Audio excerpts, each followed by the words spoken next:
Slowly orbiting at the edge of deep space, 1,000 kilometers beyond 21st century Earth, is the Arthur C. Clarke Astronomical Observatory, Starlab. Here, Starlab Research Director Dr. Maura Cassidy and scientists and technicians of the International Space Authority watch over the countless star systems that fill the universe. This week, a fugitive from a dead planet draws Starlab into the final battle of an interplanetary war of destruction and deceit, forcing Dr. Cassidy and the ISA to confront a question of conscience on alien worlds.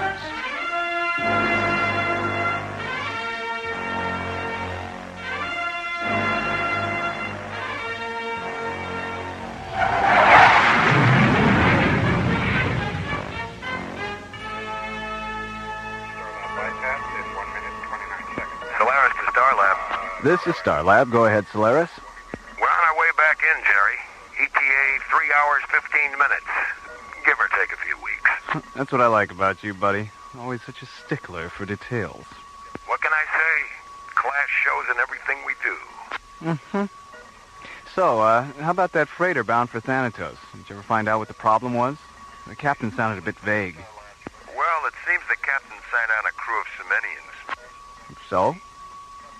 So, Malakara, the holiest of all the Semenian sacred days, just happened to fall today.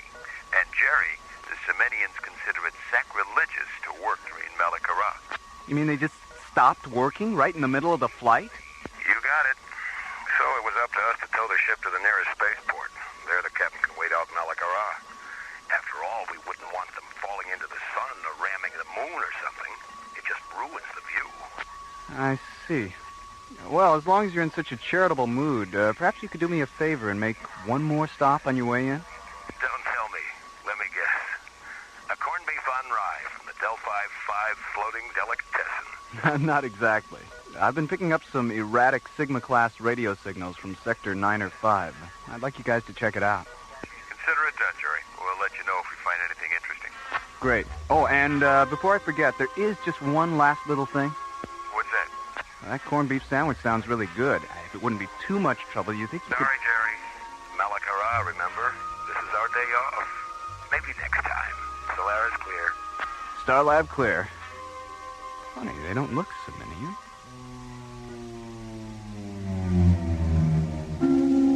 One hour later, the Solaris comes to a stop, 500 yards from a small, needle-shaped craft hanging motionless against the star-shot curtain of deep space. Well, there she is. What do you make of it? Well, the design looks pretty standard, but those markings, I've never seen pictographs quite like those before. And look at all that carbon scoring along the port side. Yeah. She's seen some action, all right. No sign of activity. Think it's a derelict? What about the distress signal? It might be automatic. Better run a tomography scan. Right. No good, Skip. She's shielded. Scanners just can't penetrate the hull. Well, so much for doing things the easy way. You think it might be a booby trap? Now, who'd want to rig a trap just to get little old us? Well, that depends. How many people do you know? You have a point there. Well, I guess our only choice is to shoot across a magnetic grappler, bring her back to Starlab for a once-over. Okay, let's do it. Better run grappler at maximum range, just to be safe. And if it is a trap? It's been real nice working with you, buddy. I was afraid you were going to say that.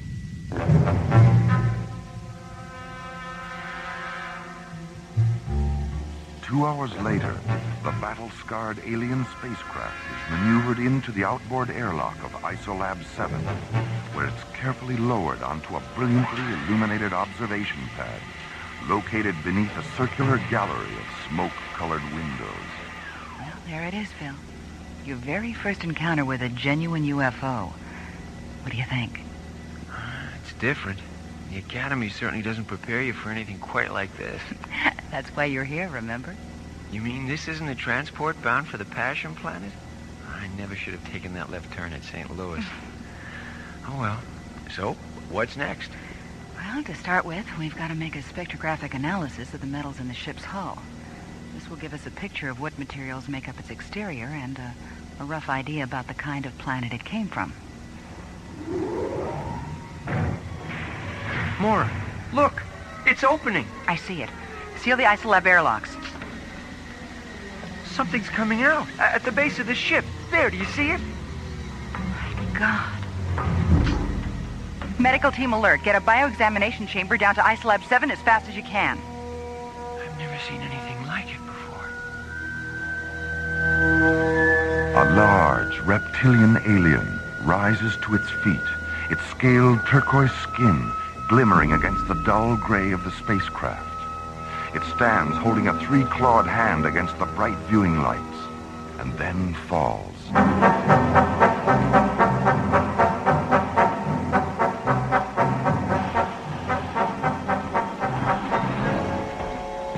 How is he, Mora? Well, according to the report, he's been in a state of extreme oxygen deprivation for several weeks.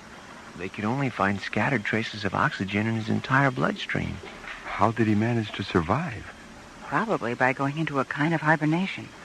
As you can see, he's still in something of a comatose state. Now, Dr. Cassidy, the time of non-life is over. You can understand us. Your language is not unknown in the universe. I am called Isu of Nakaresh. Nakaresh? I don't think I'm familiar with that system. And with good reason. For there are none left, save myself to speak of it. There was a war, a terrible war, between my planet and another. The reasons are no longer important. Both our worlds shared the same last breath, and now live no more. You mean the war left everyone on both sides dead? All save two, yes. For as I survived, by chance so too did the last enemy battleship Urcus, which to this day pursues me. But what can they hope to accomplish? Nothing. Everything.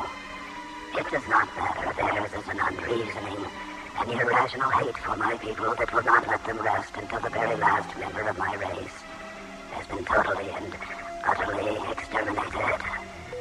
Mora, Right here, Jerry. Go ahead. I'm picking up a ship, 5 kilometers out. I think you better take a look at it. It's big. Real big. We're on our way. And so it begins again. Can you not feel them? I can. I can sense their presence. Yes, it is them. The enemy. They have found me at last.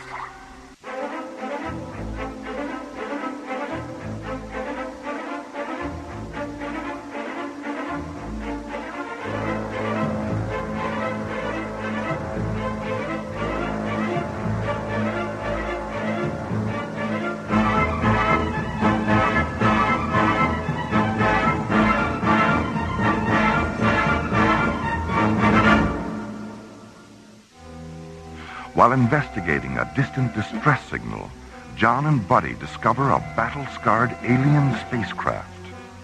Returning to Starlab, a large reptilian alien crawls out of the ship, sways for a moment, then falls unconscious to the floor of Isolab 7. Later revived, the alien reveals that he is the last surviving member of a race totally annihilated during an interplanetary war.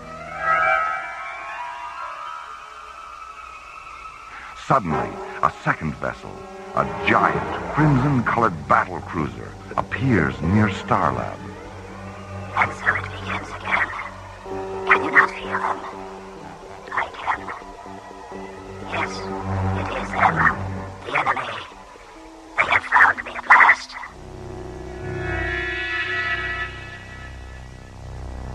Meanwhile, an envoy from the battle cruiser arrives in Starlab Docking Bay 9 to discuss the fate of the alien creature.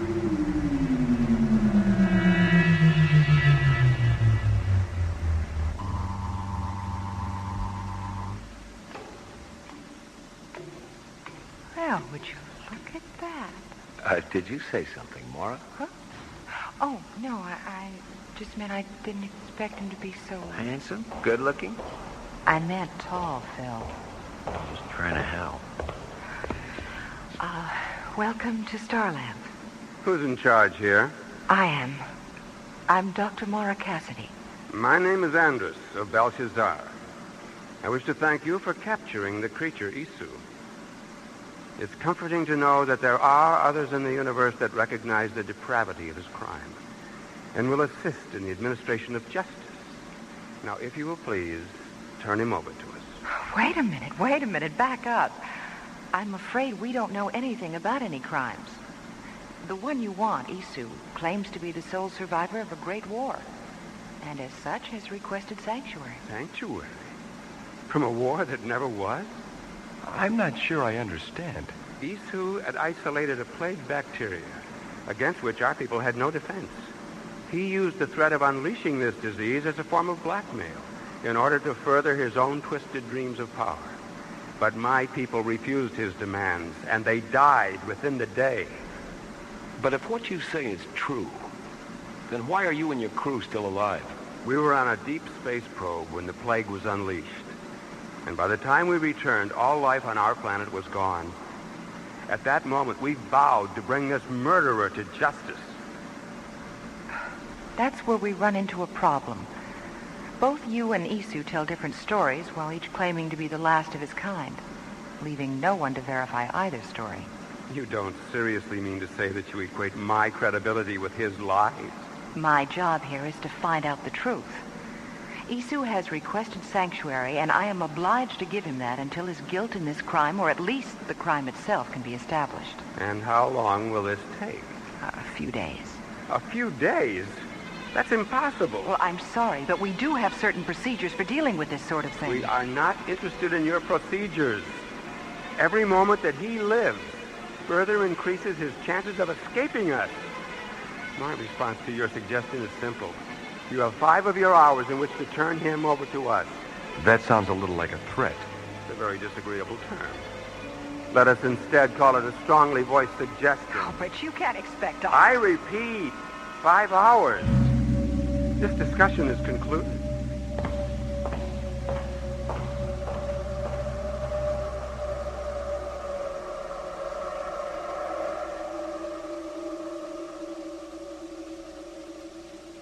I repeat, 5 hours. This discussion is concluded. That's the end of it, Commissioner. After that, he stormed out, and we haven't heard a word from the Urkas since then. I see. It's quite a dilemma you've got on your hands. What do you think the odds are of Andrus getting nasty if you don't turn over Isu? I honestly don't know, Commissioner. Well, go ahead and put Stargazer on alert, and have them put 3 squadrons on standby. All right, sir. Beyond that, I guess the best advice I can give you is just to follow your instincts.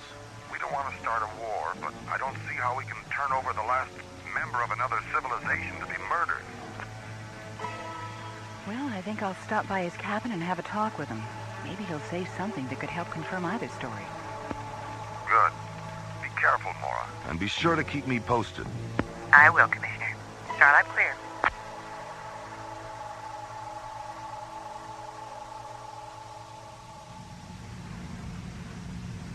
How long, Andrus? How long until Isu is ours? Soon, Meshach. Soon. We've come too far and searched too long to let him slip away. But how can you be certain they'll release him? They're a reasonably intelligent race. I believe they'll see matters our way. And if they still refuse? Then we shall simply take him from them, in whatever way we have to.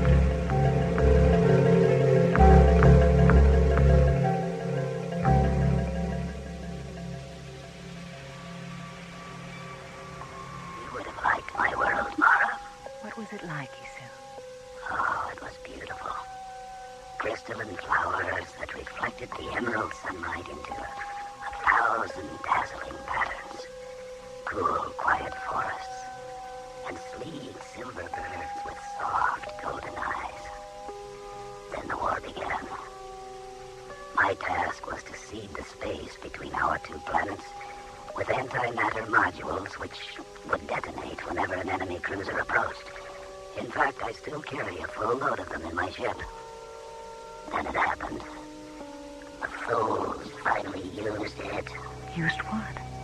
My people and the Belshazzarians both possessed radiation weapons of incredible force. capable of wiping out an entire planet.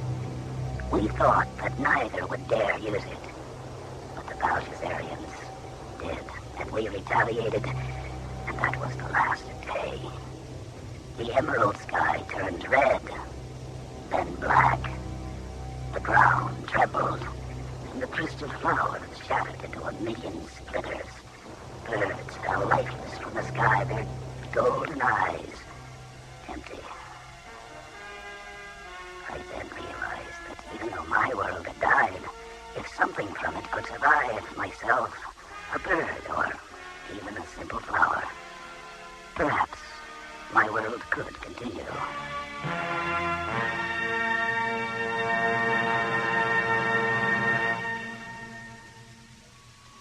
I don't know, Jerry. I just don't know who to believe. I gather your meeting with Isu didn't help to clarify matters very much. No. But even though he can't prove his story, everything he says seems to ring true. I had the same feeling about Andrus. Urcus to Starlab. I wondered when we'd hear from them again. It's been 2 hours. This is Starlab. Go ahead, Urcus. Dr. Cassidy, we've changed our minds. We've realized that in 5 hours, Isu could escape us again. We are therefore giving you 10 minutes in which to deliver him to us. I'm afraid you're asking the impossible, Andrus. And the impossible shall be your demise. We regard you as actively harboring a criminal with all the attendant consequences. Release him to us. Your only alternative is destruction.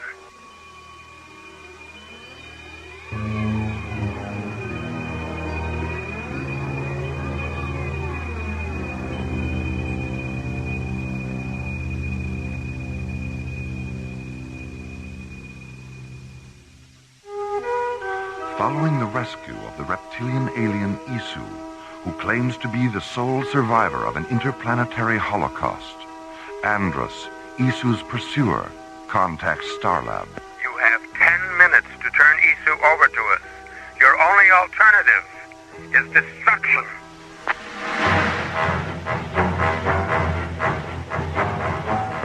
Stargazer Security, this is Starlab. Please scramble a squadron of Zodiac fighters. Roger, Starlab. We will scramble.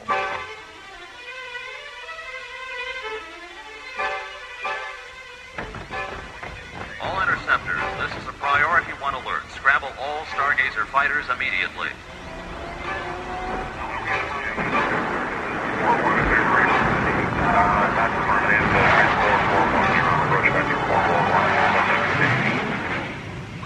Andrus, our long-range sensors have picked up a flight of ships coming this way. They look to be fighters. So, they've made the decision.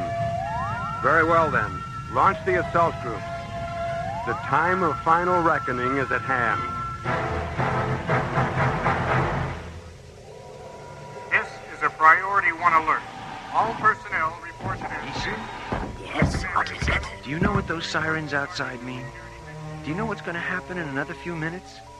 There's going to be one of the biggest space battles this station has ever seen. A lot of people are going to die because of you. And you know what? I don't believe you. Not one bit. I think everything Andres said about you is true. I'm sorry for you, my young friend. But you should not despair, for there may yet be another solution.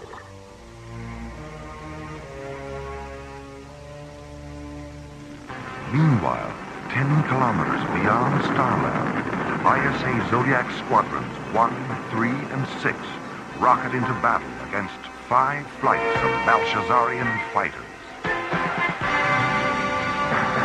Zodiac 1 to Zodiac Squadron leaders, target sighted. Approximately 4 squadrons, type of weaponry unknown. Activate laser turrets and shielding generators on my mark. Mark. This is Zodiac 3, laser and shield functions confirmed. Zodiac 6 here, laser turrets and shields all go. All right, let's go in.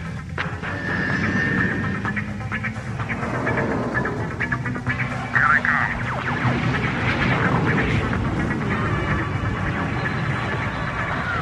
They're breaking through. Hold formation. Zodiac 6 takes the point. Roger. Zodiac leader, there's one on your tail. Hang on, I've got him.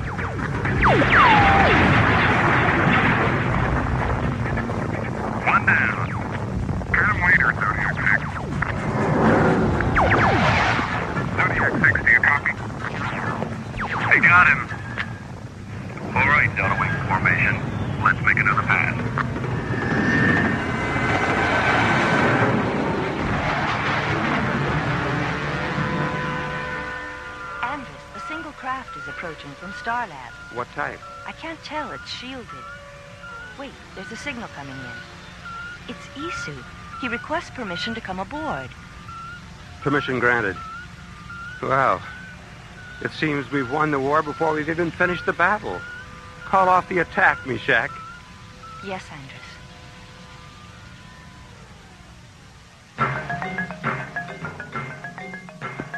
Zodiac Leader to Starlab. Go ahead, Zodiac Leader. Something funny's going on. They're pulling back and breaking off the attack. Hold your position, Zodiac Leader, and stand by. Roger. Wait a minute. There's another ship heading toward Urkus. It's not one of ours, and it doesn't look like one of theirs. 1 second, Zodiac Leader. I'm putting it on the screen now. Oh, no. Isu. Dr. Cassidy, can you hear me? Yes, Isu, I hear you. What are you doing? Too many have died, Mara. And for me, it is the end of the running. And perhaps the beginning of peace. In the years to come, watch for silent silver birds in flight. And think of me. Silver birds. Starlab to Zodiac Leader. Get those ships out of there fast. Roger, Starlab. Mara, what's happening? My God, Jerry, I know what he's planning to do. Remember me, Dr. Cassidy. Remember me. The Urkus! It's gone up like a Roman candle. Or like someone set off a shipload full of antimatter modules inside of it.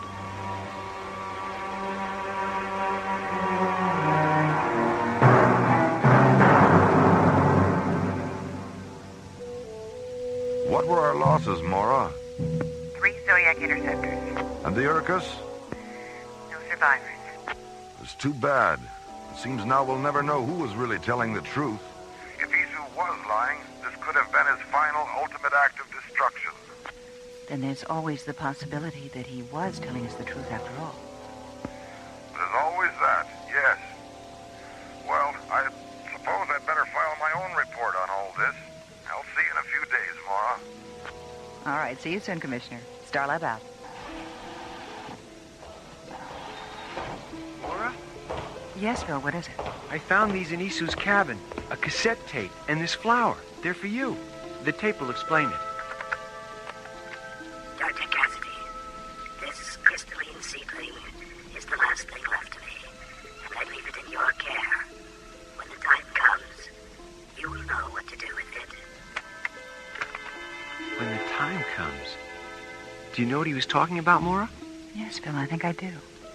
The crystalline flower seedling. Someday we'll find a planet with an emerald sky and still silver birds. And when we do, I'll know what to do with this. And I will remember.